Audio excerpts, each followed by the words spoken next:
अस्सलाम वालेकुम नाज़रीन, प्रोग्राम तब्दीली का सफर में खुश आमदीद। मैं हूं इमरान सुल्तान। पीटीआई हुकूमत ने आने के साथ ही जो बहुत ज़्यादा फोकस किया अपने 100 डेज एजेंडे के हवाले से भी और लॉन्ग टर्म और शॉर्ट टर्म के उस पर भी, इन्वेस्टमेंट कि पाकिस्तान में इन्वेस्टमेंट का फ़रोग हो, चाहे वो फॉरेन इन्वेस्टमेंट हो या डोमेस्टिक इन्वेस्टमेंट हो, पाकिस्तान में सरमायाकारी को फ़रोग दिया जाए।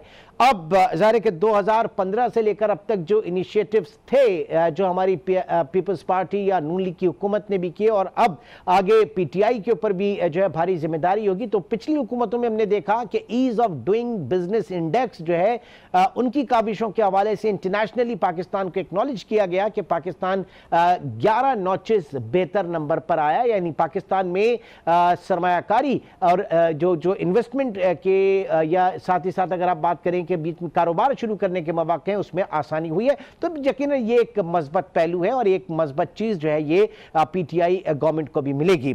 अब किस तरीके से बात की जा रही है, किस तरीके से पॉलिसीज को आगे लेकर चला जा रहा है, क्योंकि हुकूमत का काम सिर्फ और सिर्फ कंड्यूसिव माहौल पैदा करना है बिजनेस के लिए, हुकूमत का काम बिजनेस करना नहीं है। तो इसी उसके ऊपर कारबंद है इस वक्त पीटीआई हुकूमत भी, और आज के प्रोग्राम में भी हम इसी इशू के ऊपर बात करेंगे। सरदार तनवीर इलियास साहब इस वक्त इस्लामाबाद स्टूडियो से हमारे साथ मौजूद हैं। आप चेयरमैन हैं board of investment and trade Punjab के। सरदार साहब बहुत शुक्रिया हमें ज्वाइन करने का।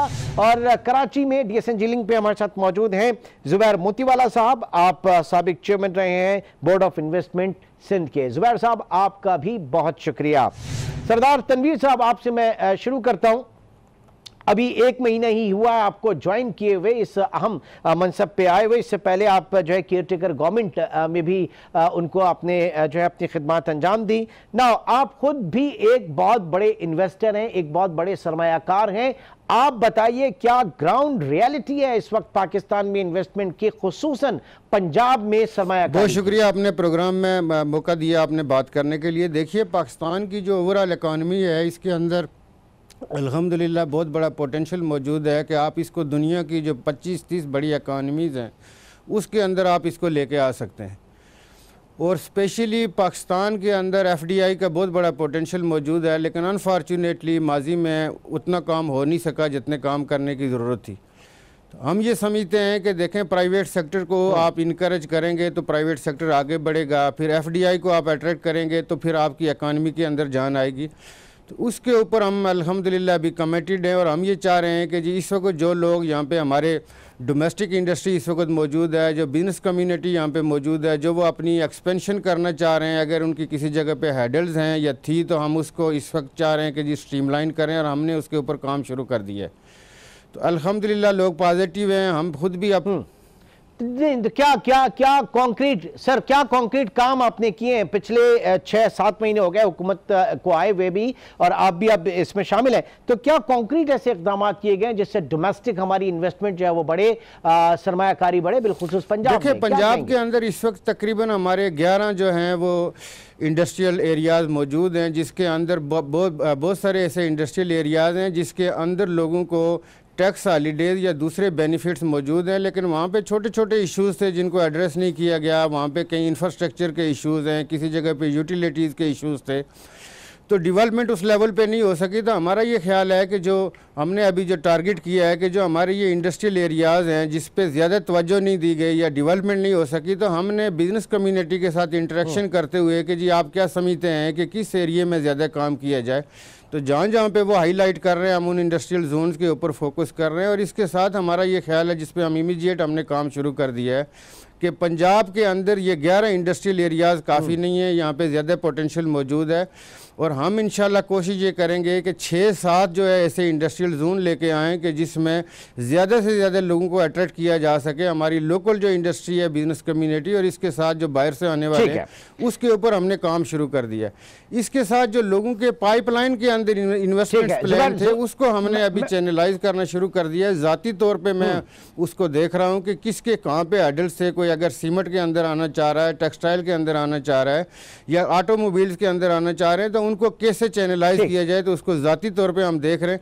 तो हम ये चाह रहे हैं कि जो टोटली इन्वेस्टमेंट फ्रेंडली जो एनवायरनमेंट है वो इंशाल्लाह आने वाले दिनों में आप देखेंगे कि टोटली हम इसको इंशाल्लाह। यकीनन हुकूमत का काम इन्वेस्टमेंट फ्रेंडली माहौल फराहम करना है। जुबैर मोतीवाला साहब, इस वक्त सरदार तनवीर इलियास जो है उनका कहना है कि हुकूमत जो है बहुत ज़्यादा कमिटेड है और बहुत ऐसे इकदाम किए जा रहे हैं जिससे हमारी प्राइवेट सेक्टर जो है वो फरोग पाए और फॉरेन डायरेक्ट इन्वेस्टमेंट जो है वो पाकिस्तान में आए, डोमेस्टिक इकॉनमी जो है वो पाकिस्तान की बूस्टअप हो। नाउ आप सिंध बोर्ड ऑफ इन्वेस्टमेंट के चेयरमैन रहे हैं। प्राइवेट सेक्टर की अगर बात करें, प्राइवेट सेक्टर इन्वेस्टमेंट आप एक साल पहले जो आपके यहाँ जो डिस्काउंट रेट था वो 3.25% के ऊपर हुआ करता था, आज वो 10.25% के ऊपर हो गया। प्राइवेट सेक्टर के लिए कर्जा बहुत महंगा हो गया।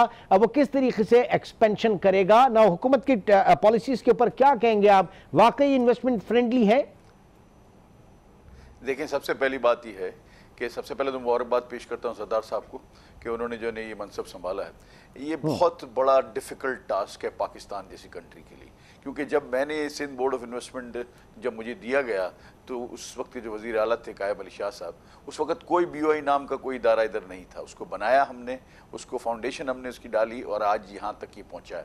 हमने बहुत रोड शोज़ किए। सबसे बड़ा प्रॉब्लम क्या होता, अभी सरदार साहब जो बात कर रहे थे, आखिरी वाली बातें मुझे सारी सुनाई दी कि हम ऑटोमोबाइल वालों से मिलेंगे, हम इससे मिलेंगे। बात यह है कि जब आप बोर्ड ऑफ इन्वेस्टमेंट की बात करते हैं तो मेरा जो 4 साल का 3.5 साल का जो तजर्बा है वो ये कहता है कि आप प्ले करते हैं इन्वेस्टर के साथ अपने इंसेंटिव्स पॉलिसी के ऊपर।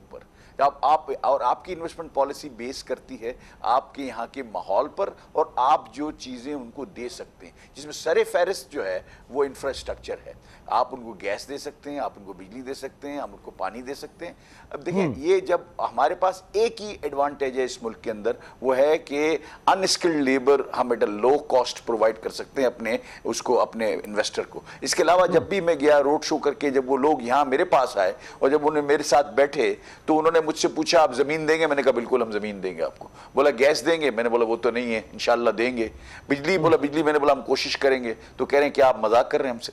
ये जो है ना, बात ये है कि ये जो चीजें हैं आपने क्या करना है, आपने लोगों को ये दिखाना है कि पाकिस्तान आप आएंगे तो आपके पैसों का रिटर्न मिलेगा। और जहां तक बात है कि हमारा इंटरेस्ट रेट 3.25 से 10.25 हो गया है, काइबोर की आप बात करें, देखिए उसके अंदर प्रॉब्लम नहीं है इतना।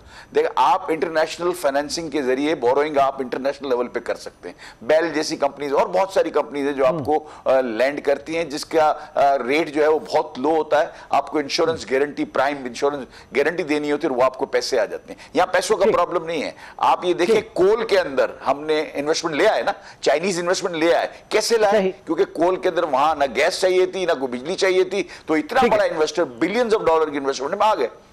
सही सही। सरदार साहब, आपने बात सुनी, ज़ाहिर है कि कंड्यूसिव माहौल जो है उस माहौल के साथ जो चीज़ें तकाजा है, हम सिर्फ एक अनस्किल्ड लेबर ही फराम कर सकते हैं। इलेक्ट्रिसिटी का हमारे साथ मसला, गैस का हमारे साथ मसला, ये जो बेसिक्स हैं वो यहाँ पे सरमायाकारी क्यों करेंगे? इसके ऊपर क्या कहते हैं आप?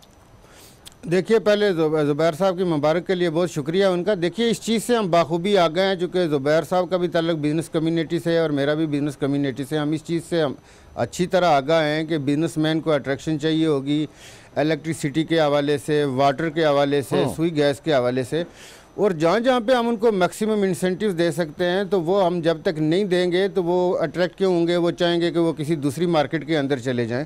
तो हमारा इसी के ऊपर फोकस है, ना सिर्फ ये कि हम ये जो बेसिक यूटिलिटीज़ उनको प्रोवाइड कर सकें, बल्कि मैं ये कह रहा हूँ कि पंजाब के अंदर आप देखेंगे कि इंशाअल्लाह हम ये करने जा रहे हैं कि ये यूटिलिटीज़ के हवाले से, अप्रूवल्स के हवाले से जो मुख्तलिफ डिपार्टमेंट्स होते हैं, यहाँ पे EPA है, बहुत सारे हमारे इदारे यहाँ पे बैठे होते हैं कि लोगों को एक हैडल्स आती हैं और माजी में लोगों को फेस करनी पड़ी हैं, और ज़ुबैर साहब ने अच्छा काम किया है वहाँ पे। तो हम यहाँ पे इंशाल्लाह ये कोशिश ये करेंगे कि ये सारी चीज़ें इनको ईजी करें ताकि लोग अट्रैक्ट हो सकें, और मैं यही कह रहा हूँ कि इसी के अंदर एक्सपेंशन होगी और यहाँ पर हम इंशाल्लाह ये ऐसा काम करेंगे कि लोग अवेलेबल नहीं है सर। ठीक, ज़ुबैर साहब अवेलेबल नहीं है। नहीं, अल्हम्दुलिल्लाह देखें, यूटिलिटीज़ के हवाले से जो पहले हमारी जो शॉर्टेजेस थी वो अभी काफ़ी हद तक चीज़ें स्ट्रीमलाइन हो गई हैं। अभी हम बेहतर कंडीशन में हैं, लेकिन पिछले अरसे में हमारी इंडस्ट्री जुबैर साहब कुछ और भी बात करना चाह रहे हैं। जी जुबैर साहब। जी, मैं कुछ और बात कर रहा हूं। सरदार साहब, आपकी सारी बातें बहुत सही हैं। बीओआई के चेयरमैन को ऐसे ही सोचना चाहिए, मुस्बत सोच के साथ काम होगा और पाकिस्तान में हमने इन्वेस्टमेंट लानी है, हमने बात अच्छी करनी है। लेकिन प्रॉब्लम यह है कि आप वो चीज दे सकते हैं इन्वेस्टर को जो आपके पास है। आज आप अपनी इंडस्ट्री जो मौजूदा है उसको हम गैस पूरी नहीं कर सकते, इंपोर्ट कर रहे हैं। आज हम अपनी बिजली पूरी नहीं कर सकते, लोड शेडिंग है और हमारे यहाँ प्रॉब्लम्स हैं। हम आगे जनरेशन के ऊपर जा रहे हैं। मेरा मकसद ये है कि कोई हमको ऐसा लाए अमल बनाना चाहिए। मैं आपके साथ हूं जो आप बात कर रहे हैं, 100% आप ठीक बात कर रहे हैं। लेकिन प्रॉब्लम क्या है? प्रॉब्लम यह है सरदार साहब कि हमने, हुकूमत बहुत अच्छी है। मैं तो हुकूमत के जो ये मिनी बजट है उसकी मैंने इमरान साहब के साथ ही प्रोग्राम किया। मैंने कहा राइट स्टेप, बिल्कुल सही डायरेक्शन है और डायरेक्शन के अंदर मैं 100% एग्री करता हूं। लेकिन प्रॉब्लम यह कि क्या इससे इन्वेस्टमेंट आ जाएगी?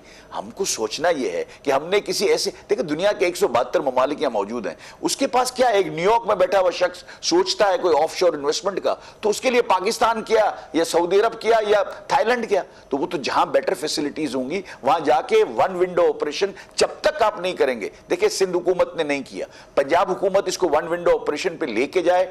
आप जब आपके पास कोई इन्वेस्टर आता है, मिसाल के तौर पर वो टेक्सटाइल की स्पिनिंग मिल लगाना चाहता है, अब वहां रिक्वायरमेंट क्या है? आपको 3 ही चीजों की रिक्वायरमेंट है। आप उन 3 चीजें उनको दे दें, फिर उनको उन यलगार से बचाएं जो आपके जो है ना old age benefit, social security. 47 different kind of agencies want to visit the premises of an industrialist. ये बिल्कुल गलत है। जब तक हम ऐसा माहौल नहीं देंगे कि वो आके यहाँ खेल कूद सकें और हम जो है ना उनको उनकी जो इन्वेस्टमेंट है उसका रिटर्न दे सके। आपने देखिए क्या काम किए। मैं हुकूमत को दाद देता हूं कि उन्होंने 100% रिपेट्रिएशन की अलाउ कर दिया। जो आप नफा कमाए लेके जा सकते हैं बम्मे प्रॉफिट, बिल्कुल ठीक है। आप इन्वेस्टमेंट जब लाते हैं आपकी इन्वेस्टमेंट सिक्योर है। फिर अमेरिका ने जो बिट का, अगर आपको याद हो, तो उन्होंने कहा था जी हमारी बिजनेसमैन की इन्वेस्टमेंट है, अगर कोई लॉ एंड ऑर्डर की वजह से कुछ होगी तो हुकूमत पाकिस्तान की जिम्मेदार होगी। देखिए बहुत सारे हमारे हर्डल्स हैं। पाकिस्तान को बेचना, लोगो मेड इन पाकिस्तान को बेचना इतना ही मुश्किल है, इसीलिए हमारी एक्सपोर्ट्स नहीं बढ़ती। और एक्सपोर्ट जब ही बढ़ेंगी जब हम लोगों को ले आएंगे जो यहां से एक्सपोर्ट कर सकते हैं। ये डेफिनेट बात है कि ईज ऑफ डूइंग बिजनेस में हमने तरक्की की है, लेकिन अभी वो वक्त नहीं आया कि हम ये खुसूक से कह सकें कि हम बहुत सारे इन्वेस्टर्स ले आएंगे। जी सरदार साहब रिस्पॉन्ड कीजिएगा।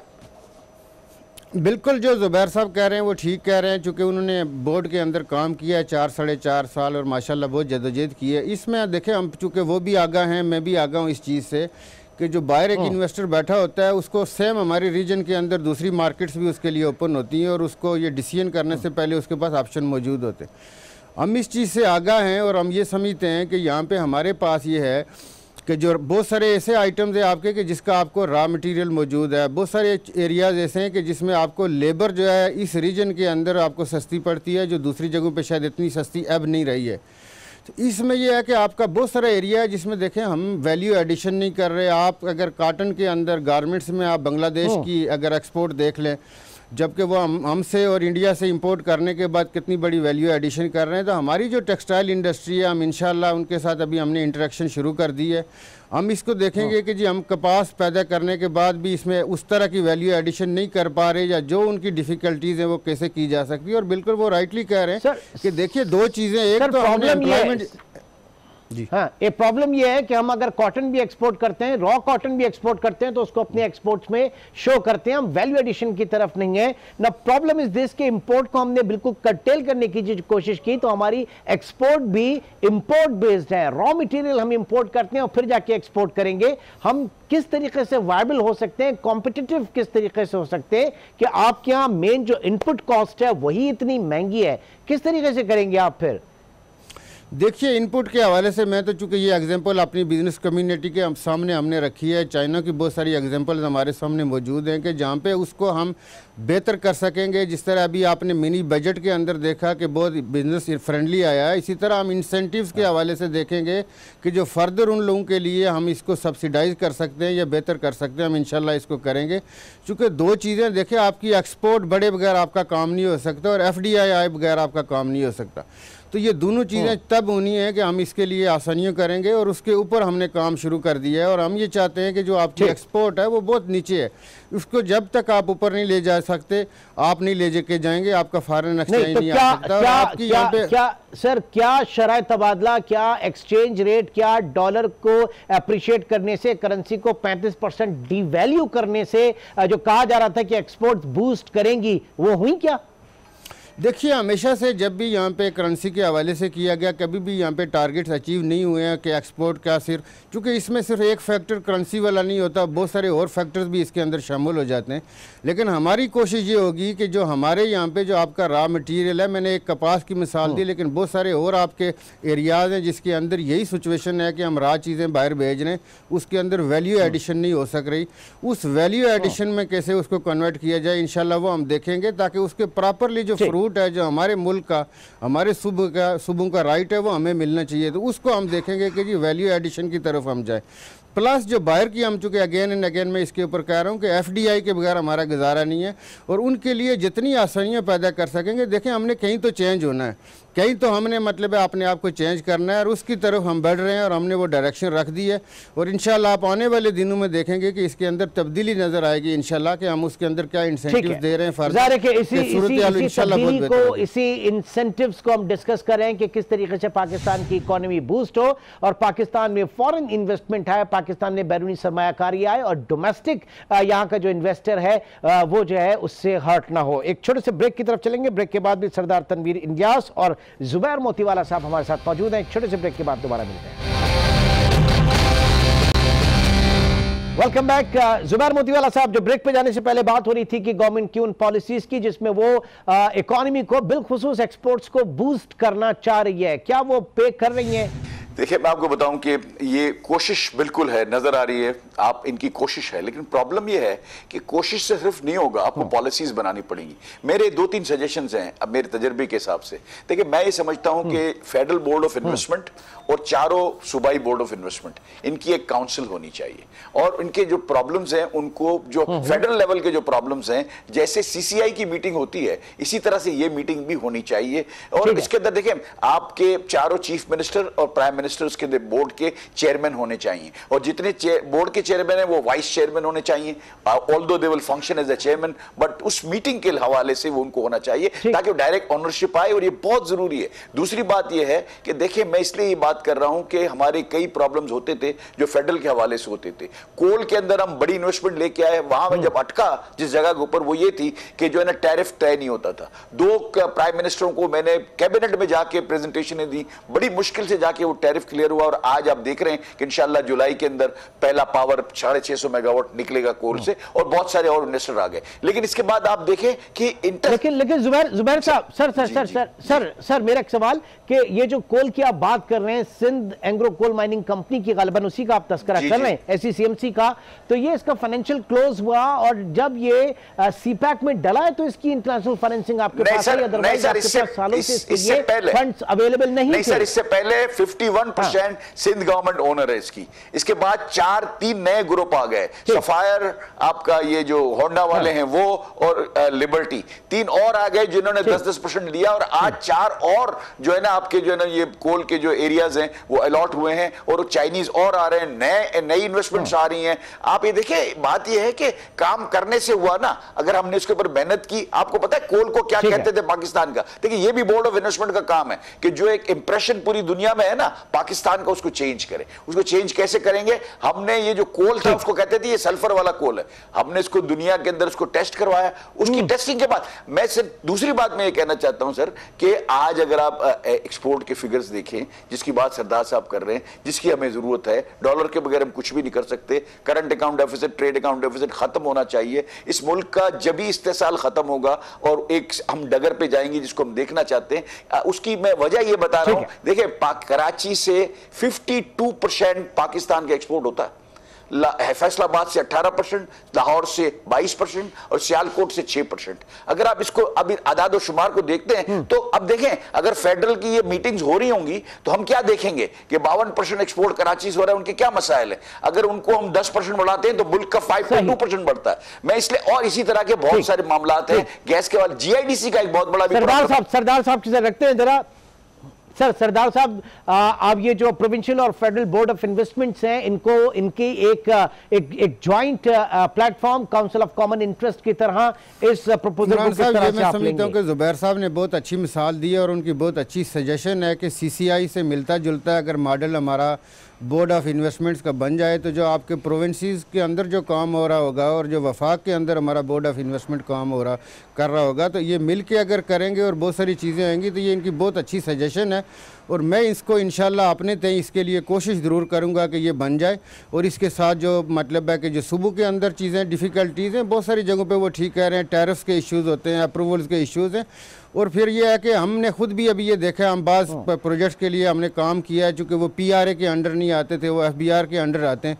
तो उसमें यह है कि ये हमें पता है कि बहुत सारे वफाक के सब्जेक्ट्स हैं, इवन आफ्टर दी 18 मतलब जो आपकी अमेंडमेंट है उसके बावजूद भी बहुत सारे वफाक से रिलेटेड चीज़ें होती हैं।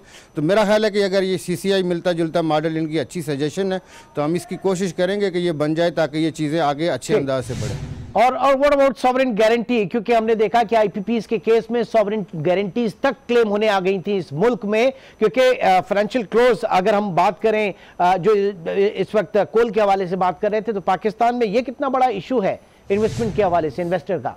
देखिए, ये हमेशा इसलिए रहता है कि जो बाहर से चुके हम सब इससे बाखूबी कि चूँकि बाहर से एक बंदा अपनी उसने जो भी लैंडिंग उसने अप्रूव कराई है, उसके पास एक ख़ास टाइम होता है, उसके लिए कभी भी अनलिमिटेड, या अगर इंटरनल भी उसने मतलब वो बारोइंग या फाइनेंशियल उसने क्लोज करवाया है तो उसके पास एक ख़ास टाइम होगा। और अगर आप उसको चीज़ को एग्जीक्यूट नहीं करवाएंगे तो ये फिर गारंटी ज़ाहिर है वो कॉल हो जाती है। तो मेरा ख्याल है कि हम इसको भी कोशिश करेंगे कि अपने तय इसको एड्रेस करें कि आइंदा फ्यूचर में चीज़ों की टाइम ले सके। देखें, जब आप चीज़ों को एक्सपीडाइट करेंगे तो ये फिर मसले मसाइल नहीं आते, लेकिन अगर हम सुर्ख फीते की नज़र कर देंगे चीज़ें तो फिर उसके अंदर गारंटीज कॉल होती है। तो इंशाल्लाह इसके अंदर हम बेहतरी लाएंगे। जुबैर साहब, अभी जो मैं बात कर रहा था आपके ईज ऑफ डूइंग बिजनेस के हवाले से 11 नॉचेस पाकिस्तान जो है वो उसकी पोजीशन बेहतर हुई, उसके बावजूद भी आप कह रहे हैं कि 44 एजेंसीज है जिनसे डील करना होता है किसी भी कारोबार को शुरू करने से पहले, या वो इंडेक्स कुछ और कहता है और ग्राउंड रियलिटी कुछ और है?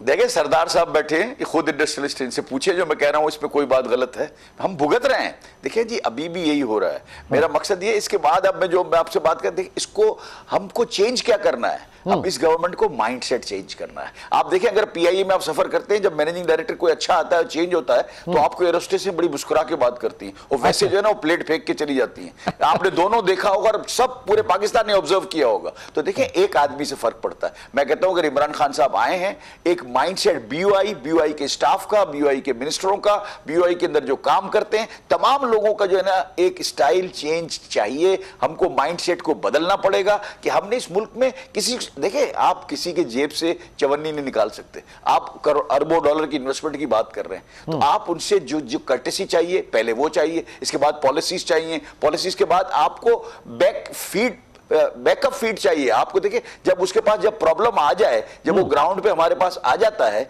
उसके बाद जब सीपा वाले चले जाते हैं या कोई और चला जाता है, तो बोर्ड ऑफ इन्वेस्टमेंट के पास एक विंडो होनी चाहिए कि भाई मैं यहां आया हूं, मेरे साथ ये सुलूक हो रहा है। तो फिर वो उसको भी उसकी जो है ना, आप सारी जगहों पर देखिए, ये बोर्ड ऑफ इन्वेस्टमेंट एक पूरा का पूरा पैकेज है।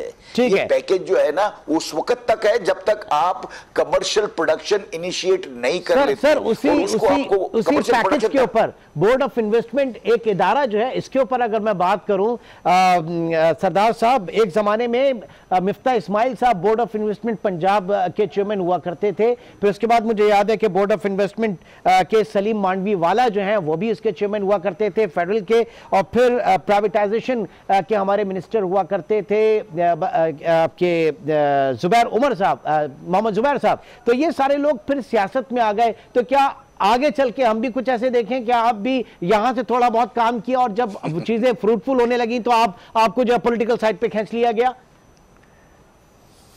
देखिए, उसमें यह है कि जो आपके चूँकि ये गवर्नमेंट्स ही अपॉइंट्स करती हैं, ये जो पोस्ट एक ऐसी पोस्ट होती है, वो प्रोविंस के अंदर हो या वफाक पे हो, तो चूँकि जो आने वाली गवर्नमेंट है वो वहाँ पे अपना बंदा लगाती है।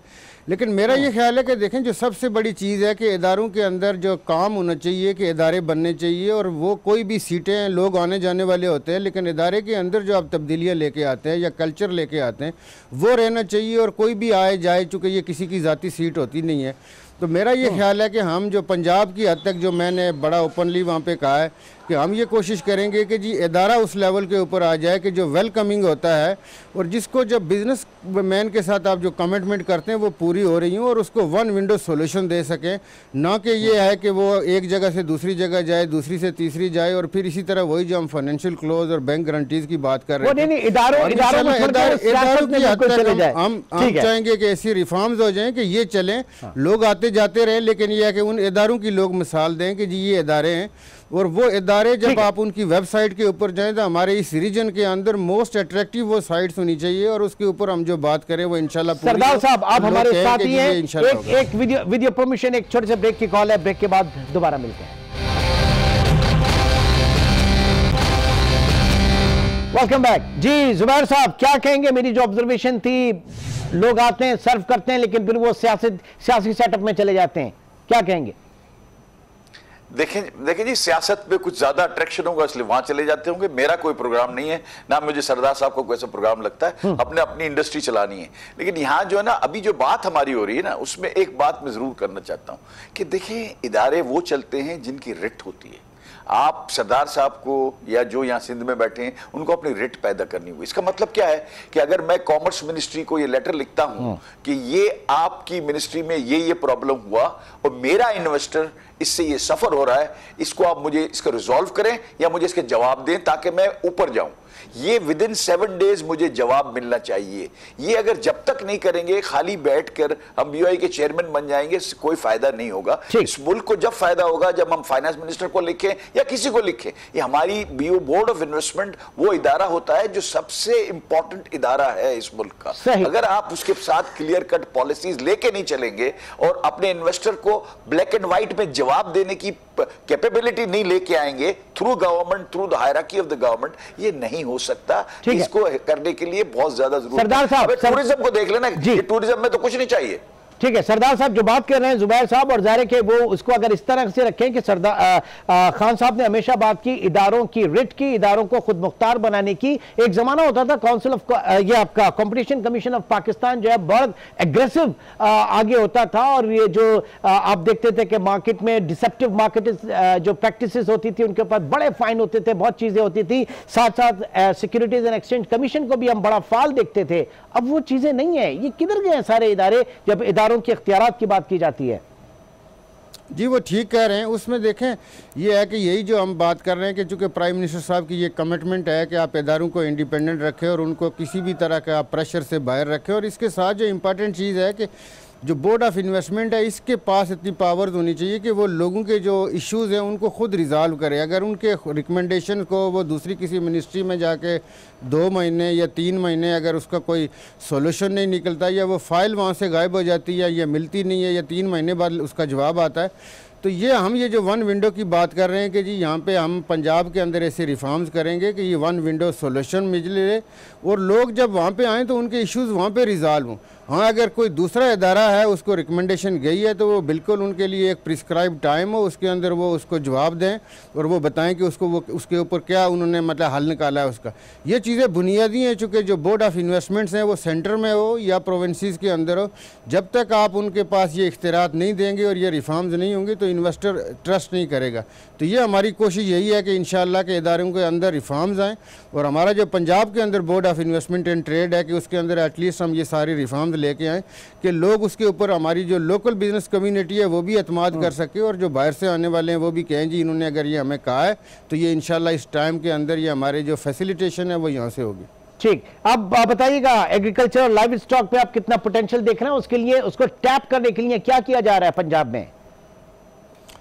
देखिए ये बहुत इंटरेस्टिंग एरिया है जिसको मैं ये समझता हूँ कि अनफॉर्चुनेटली हमने ओवरलुक किया कि पंजाब ऐसा प्रोविंस है कि जो 70% प्लस आपके मुल्क की एग्रीकल्चर की रिक्वायरमेंट को पूरा कर रहा है, जबकि पंजाब के अंदर जो पोटेंशियल है वो हमारी साउथ एशिया की जो पूरी फूड की जो रिक्वायरमेंट है वो पोटेंशियल यहाँ पंजाब की ज़मीन के अंदर मौजूद है कि वो दे सकते हैं। अनफॉर्चुनेटली आज भी अगर आप देखें जितने भी आपकी मेन एक्सपोर्ट के अंदर जो पंजाब में से जा रही है उसमें आपकी कपास हो, मैंगो हो, सिट्रस हो, तो उसमें ये है कि या दूसरी जो क्रॉप्स हम यहाँ से बाहर भेजते हैं, वीट हो गई, राइस हो गए, इसमें आपका आज भी कन्वेंशनल सिस्टम के साथ आपका फार्मर काम कर रहा है, उसके रिसोर्सेज वो नहीं है जो होने चाहिए, और इस एरिया के अंदर ज़्यादा तवज्जो नहीं दी गई।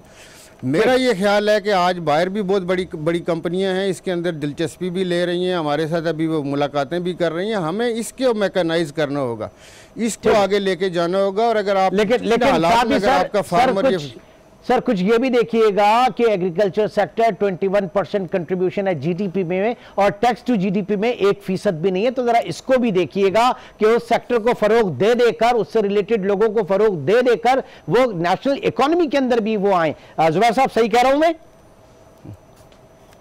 देखिए जी, आई एम सॉरी इमरान, मैं एग्री नहीं करता। अच्छा, आप एग्री नहीं करते? एग्रीकल्चर में दुनिया में सब जगह सब्सिडी दुनिया में सब जगह सब्सिडी दी जाती है। यूनाइटेड स्टेट्स अपने फार्मर्स को रोजाना $1 बिलियन की सब्सिडी देता है। 365 बिलियन से ज्यादा उनका बजट है सब्सिडी देने। देखिए, फूड सिक्योरिटी सबसे बड़ी दुनिया में चीज होती है। आपने फार्मर को, ग्रोअर को सपोर्ट करना है, और आप ये समझ लें कि ये जो आप सब्सिडी दे रहे हैं या उनको जो सपोर्ट कर रहे हैं वो पहुंचना चाहिए उनके हाथों तक। ये जो फर्टिलाइजर कंपनी के थ्रू देते हैं वो नहीं पहुंचता। मैंने उनसे कहा था कि प्लास्टिक करेंसी बनाएं और पर बैग के ऊपर फार्मर को पहुंचे। ये तो आप अगर उनकी बैलेंस शीट देख लें फर्टिलाइजर की, तो वो बड़ी मोटी है। आप उनको सब्सिडी देते हैं गैस के अंदर, की वो आगे पास ऑन नहीं होती। तो मेरा मकसद है कि इसका बड़ा लंबा फार्मूला बनाने की जरूरत है। आपको एक बड़ी मजे की बात बताऊं, इस पे हमने बड़ी रिसर्च की सिंध में। मुझे बड़ा अजीब मामला लगता है कि पाकिस्तान के अंदर जो फर्टिलिटी ऑफ द लैंड है, वो जो यूजेबल लैंड है, वो आज अभी 60% पे हम नहीं पहुंचे। आज भी 64 मिलियन हेक्टेयर्स लैंड अभी भी अनकल्टिवेबल है, जहां से आप क्रॉप निकाल सकते हैं। आपकी कॉटन की जो ग्रोथ है वो हमारी इंडिया के मुकाबले, मॉन्सेंटो सीड उन्होंने 10 साल पहले लेके आए, हम नहीं लेके आए, और हमारा उनका 1:2.5 से प्लस का रेशियो है। हमारे यहाँ 1 हेक्टर पे 1 किलोग्राम होता है अगर मिसाल के तौर पर, तो वहां 2.5 किलोग्राम। ठीक है, जुबैर साहब 13 बिलियन की बेल्स हैं। सर, इन शॉर्ट आप एग्रीकल्चर इनकम टैक्स के फेवर में नहीं है जुबैर साहब? मैं एग्रीकल्चर इनकम टैक्स की 100% फेवर में हूं, लेकिन इससे छोटा ग्रोअर नहीं मरना। तो सर मैं वही तो कह रहा था, एग्रीकल्चर इनकम टैक्स की मैं बात कर रहा था। नहीं सर, नहीं सर, ये जो नहीं आ रही ना, उसकी वजह ये है कि हमारी टैक्स की लिमिट मिसाल के तौर पर 12 लाख रुपए है। 12 लाख तक जो ग्रोअर कमाएगा उसके ऊपर टैक्स नहीं लगेगा। 12 लाख से ऊपर वाले जो लोग हैं वो टैक्स नहीं देते, उसका प्रॉब्लम है। आप उनको ना असल में हम स्क्वीज करते हैं, फिर जजिया और उशर की बात करते हैं। ये जजिया और उशर वो कहते हैं सर वो प्रोविंशियल टैक्स है, वो कहते हैं प्रोविंशियल डोमेन है, वो उसके ऊपर अलग है। सरदार साहब आप क्या कहना चाहेंगे? देखिए, उसमें टैक्स का ओवरऑल अगर देखें ना, मैं एक एज ए बिजनेसमैन होते हुए हमारी कम्युनिटी जानती है कि मैं हर फोरम पे ये कहता हूँ कि एज ए नेशन हमारी जो टैक्स कंट्रीब्यूशन होनी चाहिए वो नहीं है। और हम बहुत सारे एरियाज़ में आप ये देखते हैं कि लोग जो है खुद वॉलंटियर और विलिंग नहीं होते कि वो टैक्स नेट के अंदर आएँ। और आज भी टिल टू डेट आप देख लें कि जो हमारे लोग टैक्स पेयर्स हैं वो कितने, उसमें एग्रीकल्चर के अंदर बिल्कुल कैटेगरी की जा सकती है कि जिस कैटेगरी से ऊपर जो लोग होंगे वो टैक्स के अंदर हों। लेकिन इसमें आप ये देखें जो फार्मर है ना, उसके जो मसाइल हैं वो पहले हमें एड्रेस करने चाहिए कि वो इतनी बड़ी अगर कहीं प्रोडक्शन लेके भी आता है तो उसको उसके अगेंस्ट भी लासिस होते हैं, चूँकि आपके यहाँ पे कोल्ड स्टोरेज नहीं है, उसके अंदर आपकी वैल्यू एडिशन नहीं है। तो मैंने चूँकि बीइंग अ मिनिस्टर भी ये चीज़ देखी, फार्मर्स, मैंने डिस्ट्रिक्ट लेवल पे गया, तहसील लेवल पे गया, तो जो वो प्रोडक्शन लेके आ रहे हैं तो बाज़ औक़ात उसके 1 साल का लॉस इतना हो जाता है कि वो अगले 4-5 साल के लिए संभल नहीं सकता। मतलब अगर उसने टमाटो कर, हमारी वैल्यू एडिशन वहाँ पे नहीं हो रही। तो जब मैं बाहर से ये चाहता हूँ कि एक्सपर्टीज़ आएँ ताकि उसके अंदर वैल्यू एडिशन हो। देखिए, जो खुशहाल होगा, जो कुछ कमा रहा होगा, उसमें से उसको स्टेट को देने के लिए कोई इशू नहीं होना चाहिए। और मेरा हाल है स्टेट इंसिस्ट भी करके और अपने कानून के तहत भी वो टैक्स ले सकते हैं। लेकिन पहले हमें बेसिक इश्यूज़ को एड्रेस करना चाहिए कि अगर उनको कोई रिलीफ दे रहे हैं, उनको कोई सब्सिडी मिल रही है तो वो वाकई उस तक पहुंची है। और दूसरा जो उसने मतलब मेहनत की है, जो उसकी प्रोडक्शन थी वो कहीं ज़ाया तो नहीं हुई है, वो प्रॉपर अपने एंड मकाम तक पहुंची है। तो ये मेरा हाल है कि ये एरिया में आपको टैक्स, बहुत बड़ा टैक्स आ सकता है। लेकिन हम अगर मैं लास्ट कमेंट चाहूंगा कि पीटीआई हुकूमत के लिए, आपके लिए इस वक्त सबसे बड़े चैलेंजेस क्या है? बिल्कुल लास्ट मैं चाहूंगा ब्रीफ कर दें आप इसको 30 सेकंड्स में। देखिए, उसमें यह है कि चैलेंजेस तो बहुत सारे एरियाज़ में होते हैं, लेकिन इन्वेस्टमेंट के हवाले से मैं ये समझता हूँ कि जो गवर्नमेंट की कमिटमेंट है, प्राइम मिनिस्टर साहब का विजन है, उसके तहत हम पंजाब में जो हम काम कर रहे हैं कि आइंदा आने वाले दिनों में लोग इस चीज़ के अंदर देखेंगे कि जी लोगों को जॉब्स भी मिल रही हैं, एक्सपेंशंस भी हो रही हैं, और इसको ज़ाती तौर पे हमने देखना शुरू कर दिया है डायरेक्ट कि जी जो बिज़नेस करना चाह रहे हैं उनका अगर कोई प्रोजेक्ट रुका हुआ है तो वो प्रोजेक्ट कहाँ पे रुका है। तो मेरा ये ख्याल है कि ये आइंदा आने वाले दिनों में अगर हम इसको करने में कामयाब हो जाते तो इंशाल्लाह ये हमारी बड़ी कामयाबी होगी। जुबैर साहब, क्या वाकई लोगों को जॉब्स मिल रही हैं, एक्सपेंशन हो रहा है इन 30 सेकेंड्स? देखिए जी, मैं तो सबसे बड़ा चैलेंज इस मुल्क में जो इकोनॉमी की हवाले से अगर आप देखते हैं वो एक्सपोर्ट का सरप्लस नहीं होना है। जब तक आप एक्सपोर्ट सरप्लस क्रिएट नहीं करेंगे, और एक्सपोर्ट सरप्लस जब तक क्रिएट नहीं होगा जब तक आप कंड्यूसिव इनेबलिंग एटमॉस्फेयर नहीं देंगे, और इनेबलिंग एटमॉस्फेयर जब तक नहीं आ सकता जब तक आप इंफ्रास्ट्रक्चर को डोर स्टेप पर मेक श्योर नहीं करते और जस्टिस को मेक श्योर नहीं करते, और ये जो वन विंडो है उसको आप फाल नहीं करते, आप ये आगे की बातों को आप भूल जाएं। और अगर आपने इन्वेस्टर्स लाने हैं, पाकिस्तान में बहुत इन्वेस्टर हैं, लोग एक्सपेंशन यहां नहीं कर रहे, बाहर कर रहे हैं। आज अगर आप बांग्लादेश में देखें तो हमारे बहुत सारे इन्वेस्टर्स जो है ना, उन्होंने वहां मिलें लगाई हुई हैं और वहां से वो एक्सपोर्ट कर रहे हैं। इसी फ्लाइट ऑफ कैपिटल को हमने रोकना है और यहां पे पाकिस्तान में जितना पोटेंशियल है उसको टैप करना है। बहुत बहुत शुक्रिया Sardar Tanveer Ilyas, chairman board of investment and trade Punjab, और उनके साथ जुबैर मोतीवाला साहब, साबिक chairman board of investment Sindh, आज के इस प्रोग्राम में हमारे साथ शरीके गुफ्तगू रहे।